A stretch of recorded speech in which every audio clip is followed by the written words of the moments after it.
Hi everyone, once again welcome to Gibson Online TV, Instagram and YouTube channel. Please, if this is your first time of coming across my videos, kindly subscribe to my YouTube channel and follow me on Instagram. Thank you. On my today's video, happy weekend, happy Sunday to you all my fans from all over the world. As you already know, Sundays are my traditional way of reading the Bible studies. I've made Sundays as a tradition for me, Gibson Online TV, to always read the Bible to my fans out there. Like I said before, I am not a preacher, I'm not a pastor, I'm just a normal child of God, a Christian who loves the things of God, who loves to read the Bible. So on my today's chapter, I'll be taking my chapter, not to waste any time. My first chapter today, I'll be reading 3 different chapters, and there is a point I'm trying to bring out. It talks about Jesus Christ. When Jesus Christ was hungry in the Bible, the verses that talks about when Jesus was hungry in the Bible and the reason why he was hungry.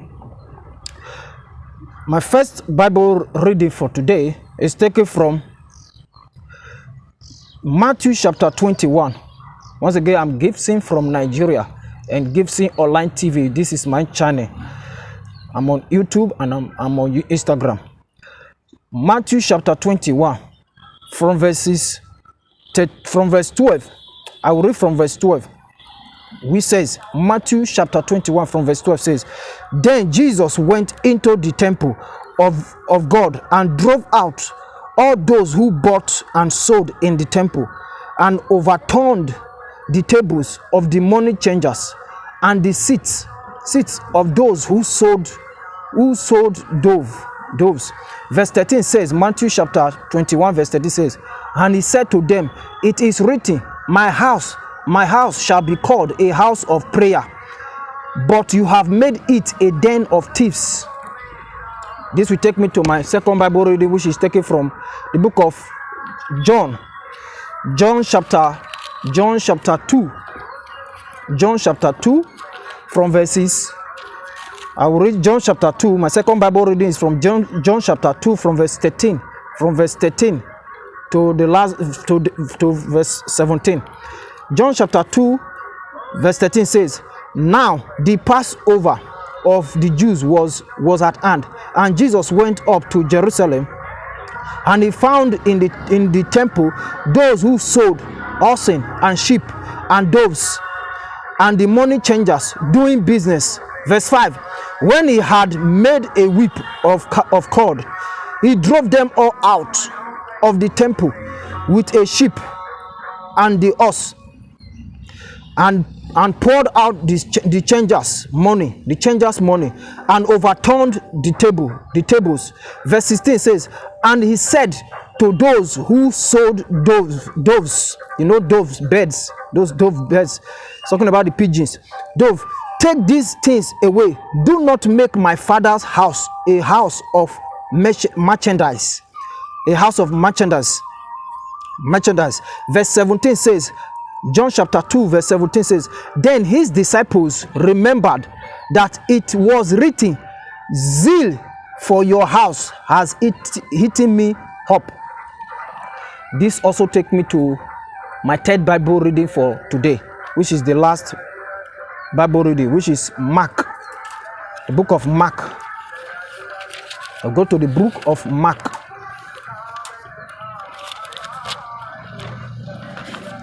The book of Mark says, Mark chapter 11 from verses. Mark chapter 11. My third Bible reading today is Mark. It's taken from the book of Mark. Mark chapter 11 from verses 15. I will read from verse 15 to 18. Mark 11 verse 15 to 18 says, So they came to Jerusalem. Then Jesus went into the temple and began to drive out those who bought and sold in the temple, and overturned the tables of the money changers and the seats of those who sold doves. You see that all the chapters I've read now, the 3 chapters from Matthew and John chapter 2, and Matthew 21 and John chapter 2 and this Mark 11, you see they are all saying the same similar thing. This is the place, this is the chapters. These are the chapter of the Bible that describe, that talks about the where Jesus was hungry and the reason why he got angry. Let me read on. He said, verse 16, Mark chapter 11 verse 16 said, and he would not allow anyone to carry wares through the temple. Verse 17 says, then Mark 11:17 said, then he taught, saying to them, is it not written, my house shall be called a house of prayer for all nations, all countries, but you have made it a den of thieves.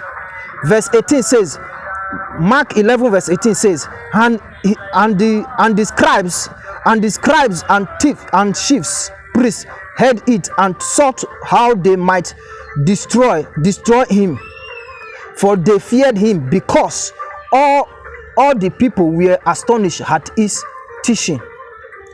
You see what the Bible says here. This is about Jesus Christ, the place where Jesus Christ was angry. There is a place also in the Bible where it talked about Jesus wept, the place where Jesus Christ shed tears. And there was a reason for that also, why Jesus Christ shed tears. And that is the shortest verse in the Bible. I think it's also in John. I'll get the chapter for you on my next video, where the Bible says Jesus wept. The shortest verse in the Bible is where the Bible says Jesus wept. There was a reason for that. This one I've read for you guys now, these chapters from Matthew 21 to John chapter 2 and Mark 11 verse 15 to 18 says, they are talking about where Jesus Christ was angry. You know, Jesus went to, he and his disciples, they went to the market, and when they got there, they see that the temple, you know, in our modern days we call it church, or a synagogue, in the synagogue, but in those days they call it temple. A temple is a place of worship, you know. And Jesus got there because he and the disciples, they went there to make purchase, you know, and they were surprised to see that the temple where was a temple that is supposed to be a place of prayer. You heard when I was reading the Bible, I said, you have turned my father's house to the market where it is supposed to be a place of prayer. You know, he said that was when he got angry. I said, no, he cannot stand there and watch people begin to trade inside the temple. A temple is supposed to be a place of prayer, a holy place where people come to pray to God.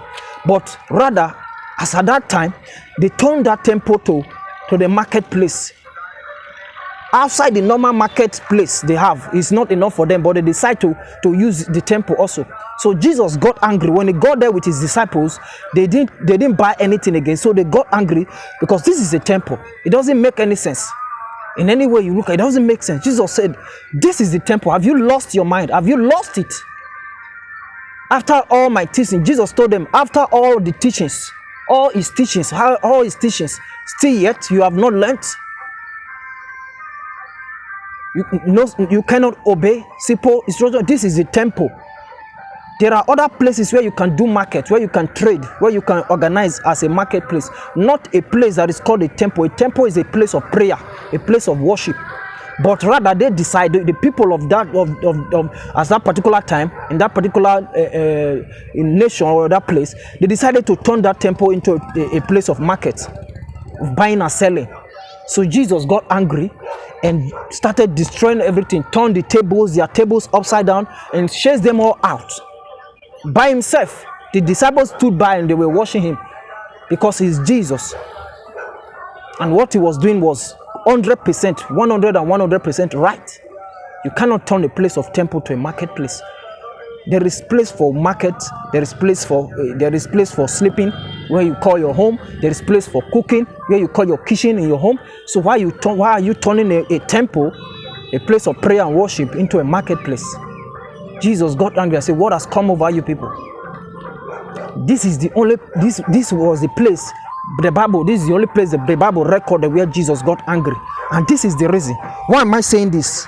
One of the reasons I'm saying is that nobody is perfect in this world. As a human being, as humans that we are humans, and we can react. Our body was created the way God created us. We can react to things. You have the right as a human being, as an individual.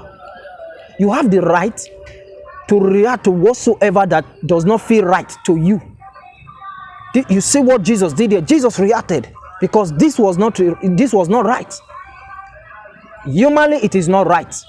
In the sight of God, it is not right. In the sight of humans who have brain, it is not right. How can you turn a church to a marketplace, start trading inside church? Doesn't make sense. That's why Jesus got angry. So his anger was justified.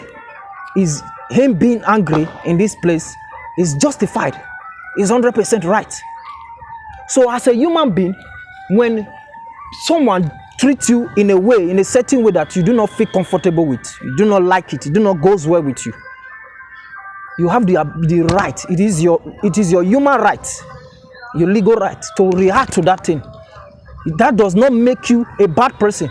Yeah, though some people are quick to judge. They are quick to conclude as, oh, you can just because you have reacted in a certain way, they can say, oh, they are always like this. This person have always been like this. It's just pretending. No, because sometimes people do things to test you. They want to test you, they want to see the other side of you. They want to test you. It's like pranking. They want to prank you, or they want to put you to test. But for someone like me, I do not like to be tested. I hate prank. I do not like pranking. I do not like to be pranked. I do not like to be put to test. We are all human beings. The measure which you want to test me with, if I decide to test you in that same measure, will you like it? Like they say, do to others what you want, what you would love to be done to you. Do to another person that thing you like to be done to you. Do it to somebody else. And don't do to somebody else that thing you will not like to be done to you. When they do that thing to you, you know that you will not like it. You will not take it politely. But you are comfortable when you are executing it to somebody else. Some people are like that. They are fond of it. It's like a lifestyle to some people. They like to test people. They like to provoke people to see their reaction, and then later on they blame you when you not react, because you are a human being. You have the right to react. There is nothing bad about that. Our body was designed by that. God created us that way. Even Jesus, you see, this is the reason why I said I'm going to read this Bible verse today. I have a reason for reading this verse today. So when you see somebody that is very calm, very good, upright, good personality, and maybe one day you see the person in another kind of behavior, that does not mean you should run into conclusion. Because some people are very quick to run into conclusion. He's always like that. He has always been like that. He's just pretending. This is his real color. Some people always like to use that statement. They say, this is his real color. He has shown his real color. No, that person has reacted due to what you have given to that person, or what you are trying to do to that person. That was why he or she reacted. You don't expect to push somebody to the wall and expect him or her not to push you back. Like they say, when you push a goat, when there is a proverb, an African proverb that said, a goat, when you chase a goat, is very harmless. Goat, we all know goat animal. Goat, the animal called goat, G-O-A-T. But it's very harmless. When you chase him, there is an instant that goat will run. He will stop running and he will stand his ground and turn and look at you and set his horn towards you. That is how good people is in this life. Good people who have good mind, people who are very soft, who are very meek. You don't expect that because this person is very good, you already know that this person is a good person. You want to use that advantage. You want to mesmerize with him. You want to play mind games, because some people are good in playing mind games with another human being, thinking that they don't know what you think. That person does not know what you are doing. Good people who are good, people who have good mind, good heart, softness in them, they are not stupid. They are created that way. It's a gift. God created them that way. Don't make them look stupid. Don't make them, because they are being good, to make them like they are stupid. No, they know what they are doing. And they also know what you are doing or what you are trying to do that is not right. You see, Jesus Christ, If Jesus can react, why can't I, ordinary human being, why won't I react to anything that you throw towards me that I know that this thing is not good, it is not suitable? Why won't I react? So this is the message. I hope this message will go down to your heart, because so don't be too don't act like you are too holy or you are too righteous. Nobody is too holy. Nobody is too, there is no most holy. Only God Almighty is the most holiest. We human beings are just trying our best. Like I said before, I have made an example with a goat, and I've also made an example with a human being. When you push somebody to the wall, don't expect that person not to push you back. There is an extent you will push somebody, that person will push back, and you will be surprised that, oh wow, this person can do this, this person can, you know. People who are cool, who are calm, who are very cool, they are calculative. They hardly react. They are very meek in their heart. They are very soft in their heart. They are not stupid. And don't take advantage of them. You that think that you act like you are smart in their midst, don't think you are smart. You are not smart.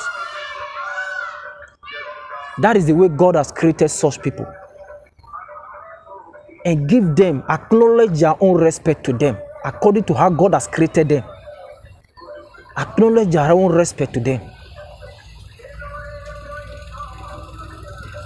Jesus reacted because he came. He went to the market and he saw that the temple in the market there, in the midst of the market, has been turned into a buying and selling point, a buying and selling spot.